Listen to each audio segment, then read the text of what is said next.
सूचना केवल हमारे विचार हैं, वित्तीय सलाह नहीं।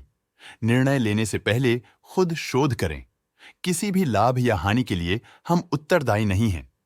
टीम लीज सर्विसेज लिमिटेड ने अपनी नई शेयर होल्डिंग रिपोर्ट्स रिलीज की हैं, जो फाइनेंशियल ईयर के क्वार्टर और पहले हाफ को कवर करता है, जो मार्च 31 ST 2024 तक चलता है। ये रिपोर्ट कंपनी के शेयर्स की डिटेल्ड जानकारी देता है, जिसमें promoters, promoter groups, foreign investors, public investors और सरकारी एंटिटीज शामिल हैं। पब्लिक द्वारा हेल्ड शेयर्स का परसेंटेज 6.77% से इंक्रीज होकर 2024 के मार्च में 7.29% तक का इंक्रीज से देखा गया। ये चेंजेस स्टेट है कि ब्लिक की इन्वेस्टमेंट कंपनी में क्वार्टर टू क्वार्टर इंक्रीज हुई है। डोमेस्टिक इंस्टीट्यूशनल इन्वेस्टर के शेयर होल्डिंग में थोड़ा डिक्रीज आया 2023 के दिसंबर से 2024 के मार्च में, जो दिखाता है कि डोमेस्टिक इंस्टीट्यूशंस ने अपने स्टेक को -1.27 से डिक्रीज किया है। FIs, फॉरेन इंस्टीट्यूशनल इन्वेस्टर्स, ने अपना शेयर होल्डिंग दिसंबर 2023 में 26.26% से मार्च 2024 में 27.01% तक इंक्रीज किया। ये बताता है कि फॉरेन इंस्टीट्यूशंस ने कंपनी में अपना इंटरेस्ट 0.75% तक इंक्रीज किया है।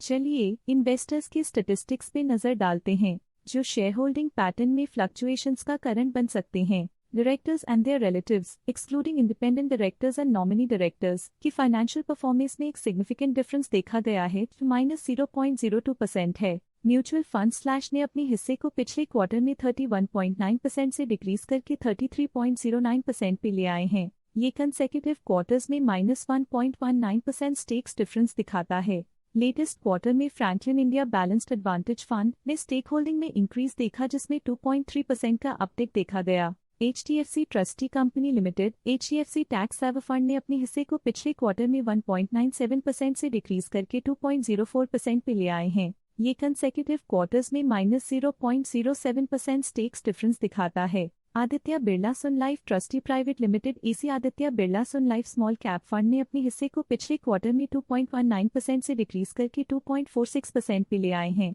ये कंसेक्यूटिव क्वार्टर्स में -0.27% स्टेक्स डिफरेंस दिखाता है। लेटेस्ट क्वार्टर में ऑल्टरनेट इन्वेस्टमेंट फंड्स ने स्टेक होल्डिंग में इंक्रीज देखा, जिसमें 0.04% का अपटिक देखा गया। इंश्योरेंस कंपनीज ने अपने हिस्से को पिछले क्वार्टर में 1.8% से डिक्रीज करके 1.92% पे ले आए हैं। ये कंसेक्यूटिव क्वार्टर्स में -0.12% स्टेक्स डिफरेंस दिखाता है। Mirae asset ELSS tax saver fund current quarter में 6.05% शेयर्स के साथ कंपनी में एंटर किया, जबकि प्रीवियस क्वार्टर में उनके पास 0% शेयर्स थे। Axis mutual fund trustee limited AC axis mutual fund AC axis equity hybrid fund current quarter में 1.39% शेयर्स के साथ कंपनी में एंटर किया, जबकि प्रीवियस क्वार्टर में उनके पास 0% शेयर्स थे। UTI MNC fund current quarter में 2.99% शेयर्स के साथ कंपनी में एंटर किया, जबकि प्रीवियस क्वार्टर में उनके पास 0% शेयर्स थे। Nippon life India trustee limited A/C Nippon India multi cap fund current quarter में 2.07% शेयर्स के साथ कंपनी में एंटर किया, जबकि प्रीवियस क्वार्टर में उनके पास 0% शेयर्स थे।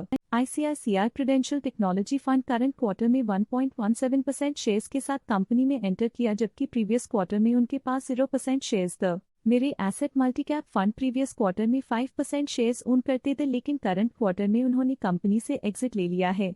Axis mutual fund trustee limited AC axis mutual fund previous quarter में 1% शेयर्स ओन करते थे, लेकिन करंट क्वार्टर में उन्होंने कंपनी से एग्जिट ले लिया है। UTI mid cap fund previous quarter में 2% शेयर्स ओन करते थे, लेकिन करंट क्वार्टर में उन्होंने कंपनी से एग्जिट ले लिया है। Nippon life India trustee limited A/C Nippon India Nifty small cap 250 index fund previous quarter में 2% शेयर्स ओन करते थे, लेकिन करंट क्वार्टर में उन्होंने कंपनी से एग्जिट ले लिया है। Invesco India Contra fund previous quarter में 2% शेयर्स ओन करते थे, लेकिन करंट क्वार्टर में उन्होंने कंपनी से एग्जिट ले लिया है। ICICI prudential India opportunities fund previous quarter में 4% शेयर्स ओन करते थे, लेकिन करंट क्वार्टर में उन्होंने कंपनी से एग्जिट ले लिया है। ICICI prudential life insurance company limited previous quarter में 1% शेयर्स ओन करते थे, लेकिन करंट क्वार्टर में उन्होंने कंपनी से एग्जिट ले लिया है। इस पिछले क्वार्टर में foreign portfolio investors category I की स्टेक होल्डिंग में एक नोटवर्दी इंक्रीज देखा गया। उनकी स्टेक होल्डिंग में 0.75% का सिग्निफिकेंट इंक्रीज देखा गया।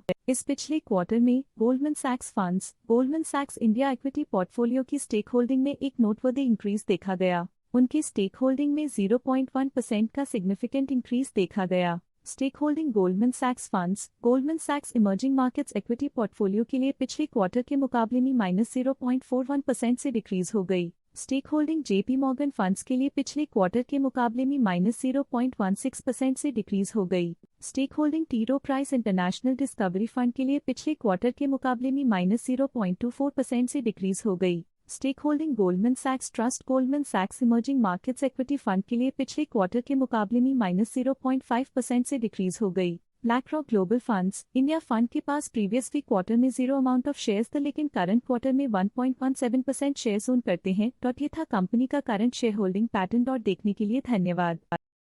स्टॉक लेटेस्ट न्यूज अपडेट के लिए चैनल को सब्सक्राइब करें और वीडियो को लाइक एंड शेयर करें।